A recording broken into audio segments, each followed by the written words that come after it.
Bandhappy. This is lovely. Pretty much, we gotta start off the day. We gotta give every single person here a big round of applause. Come on, let's get the good vibes rolling in. Come on, people. Look around the room. Look around. Come on, it's beautiful.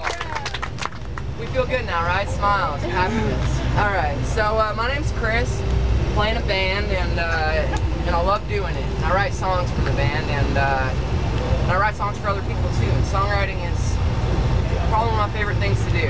It's a really fun thing to do, and that's what I like to talk about is songwriting. So pretty much I like to start off the class just by breaking the ice, getting you guys talking a little bit, get some questions rolling. Pretty much what you guys want to learn, you know, about songwriting, about music. Really, I just want to hear what you guys want to learn about first, and then I got a whole little thing I go into. So, my show hands, don't be shy. What's up, man? Hey, I'm Mike. Nice to meet you. Chris, good to meet you. Oh, just wondering, what kind of pedals do you use? I know you use like a Bob Stacey pair, you do like 2 tabs. Yeah. Do you use like any effects or anything, or like drums? Yeah, honestly, whenever I'm in the studio, I use a different. I use like some weird like old delay stuff and this old Spring Reaper pedal I have. But for live, I have this. It's a Line 6 like pedal board. I forgot the model. It's like a pod thing? Yeah, it's that thing I think. But it's pretty chill. I just run it for like delay, and I have a bunch of settings in there that I can just click through, and it makes it super easy all in one pedal for the live thing. Because I don't like traveling. I don't travel with vintage gear anymore. I have a bunch of vintage gear, but it was just all breaking, and it was really depressing. Yeah, no, you have like that one guitar from like the 20s that you play? I still have that. Oh, it's a studio guitar, but just that I was bringing some stuff. Like I had this '73 Gibson Dove that I loved, and I put pickups in, but one day it got smashed on stage. Like I smashed it too hard with my hand or something. But yeah, so I just use a little Line 6 on tour. But in the studio, I like to run a bunch of weird little vintage pedals. What's up? Let me speak to the mic? Oh man, hate these things. Alright, yeah, this is fun, this is cool. I haven't used the mic at all on this, but I will. What's up, darling? Being a fellow songwriter, I have a question. When you say Here, let's just pass this mic. Can we do that? Is this long enough? This is fun. Alright, cool. Oh, I have to use the mic. Okay. You're alright. When you write songs for people, do you write them directly or indirectly? What do you mean by that? Like, when you're writing a song, I know when I write songs for people, I don't write them directly for them. I kind of base their issues and place them within myself. What do you do when you write songs for people? Whenever I write a song for someone in particular, I'll usually just write down exactly what I want to say to them, you know, and don't usually have the courage to say it. So, I mean, I write direct, but I also like to put in metaphors. Some songs that I write, I'll get the idea to write it for this certain person, but then I'll kind of branch off that and kind of put other feelings I have for other people in the same song. So it's kind of about a bunch of people, you know? I have a friend who we talk in metaphors with each other, and it gets so off topic after a while that I don't know what we're talking about. Songs don't have to, they don't really have to even, you know, they don't even have to make sense a lot of the time. They can just be whatever, they can just be a bunch of lines put together to express how you're feeling, you know? That's the main reason for songwriting is expression, you know? Cool. So how many songs are you written? A couple? I'm publishing poetry soon. Oh, cool. Lovely. I have 72 pages of it and a short story. Oh, she's a poet, and she knows it. It's amazing. Everyone says that to me. I have a question and a statement. What? I have a question and a statement. One more, and a statement. Okay, yeah. Are you gonna make new people pop music? Yeah, we changed our name now. We're Eat Me Raw now. Oh, cool. Yeah. Yeah, so we changed our name, and yeah, we actually have a new record. We already have 10 songs done. So we're just, no. Probably won't release them for a while. We just don't feel like it. Aww. Because that band, we can do whatever we want. We can be dicks if we want. So it's like, but yeah, it's pretty cool stuff. It's like super riffy, kind of Rage Against the Machine-esque, with like a little more like rootsy hardcore influence. It's pretty chill. A lot of like political, neo-political, and humanism kind of lyrical content, I would say. What's up? What?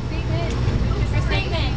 Oh yeah, your statement. Sorry. Go ahead. You inspired me to learn how to play ukulele. Well, Yeah? I'm still learning, but That's amazing. I'm so happy. What chords do you know? That's all right. That's all you got to do. Wonderful. What advice can you give to someone who loves writing songs and making music and really can't get themselves into getting into it? Like, what advice can you give to someone who really wants to get their stuff out there? Do you have stuff recorded already? Yeah, but they're like shitty recordings. Have you put it up like online or anything? Yeah. Okay. But you have some songs that you like that you've written. Yeah. Cool. Well, what I did whenever I first started is I would demo out on my computer, and it didn't sound very good, but I did the best I could, you know.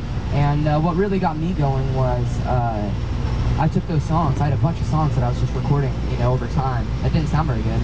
And I took all those songs and I saved up to get some studio time with somebody, and I did the Yippee EP, which was my first actual studio event. I did that in 4 days. 4 songs, 4 days, did it for like, I think $800 total.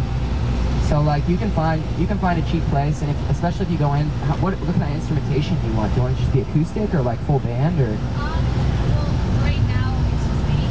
Yeah. It's just me and my guitar right now. Perfect. Well, that'll make it super easy for you to, you know, you need to get some legitimate like, if not demos, but just some legitimate recordings, you know. And then once you post those, and you can even release those through iTunes even. Release your own thing. It's super easy.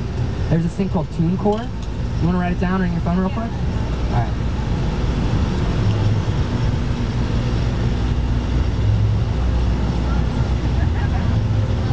Alright. Alright, it's TuneCore.com. And just check that out, alright? TuneCore. .com. And yeah, you can get your shit on iTunes super easy that way. And that's what I did back in the day. Whenever I was before I was signed and before I had my own imprint and stuff, I would put out all my stuff through TuneCore. And it was a great way to get on iTunes. And then another great way to get your music out there too is you know, social media. It's kind of gotten a little flooded, you know, like with like bands trying to be like, hey, listen to our stuff. So the best way I think to do it is YouTube, and make it very personal and be like, hey, like introduce yourself, like make a YouTube channel, introduce yourself, and then do like covers of really classy songs, like classic songs like Rolling Stones and Dylan and Beatles and stuff. And then you'll get people searching those songs for those artists, and your cover will come up. So you'll get some classy listeners that appreciate, you know, classic music. So. Yeah. I'm Sarah, by the way. Chris, nice to meet you. Yeah. What's up? Either one, doesn't matter. What was that? Sorry. Yeah, that's my next plan after this tour. Honestly, this tour is kind of like the end of a chapter for me, in a sense. After this tour, I'm going and making a solo album and gonna go all out for it. I'm really excited about it. I already got the songs, and they're really cool. It's just like singer-songwriter. It's gonna be acoustic vibe with some percussion and some jazzy instrumentation. It should be cool. Yeah. Sorry, one more thing. What's up? Whatever happened to the lighting thing? Those songs, I didn't ever feel like actually legitimately releasing them. I just kind of wanted them to float around the internet and just kind of be like an unreleased EP that's kind of for like fans that have done the research, you know. Yeah, totally. What do you feel? I mean, how do you not like them? Do you just feel like they're too plain or something? Okay. Well, I got an easy trick for you. It's one of the oldest tricks in the books for poets and songwriters, but it's kind of a secret, and nobody talks about it because it's kind of cheap. And the key word is thesaurus. You know what thesaurus is? I got a thesaurus. Yeah, dude, I thesaurus it every day. I'm looking up new words. And so I'll take one of these words that I think is a little plain and that could use a little spice, you know, and I'll look that word up in the thesaurus. I'll see a bunch of synonyms, you know, just a bunch of synonyms, things that mean the same thing but got some more flavor in the word, you know. So that's what I do whenever I have a lyric that I'm like, I feel like this has been said before, or it's been or it's just too cut and dry, you know. I'll just open up the thesaurus app on my phone and just start being a nerd on there, you know, and start learning new words and sound way smarter than I actually am. What's up?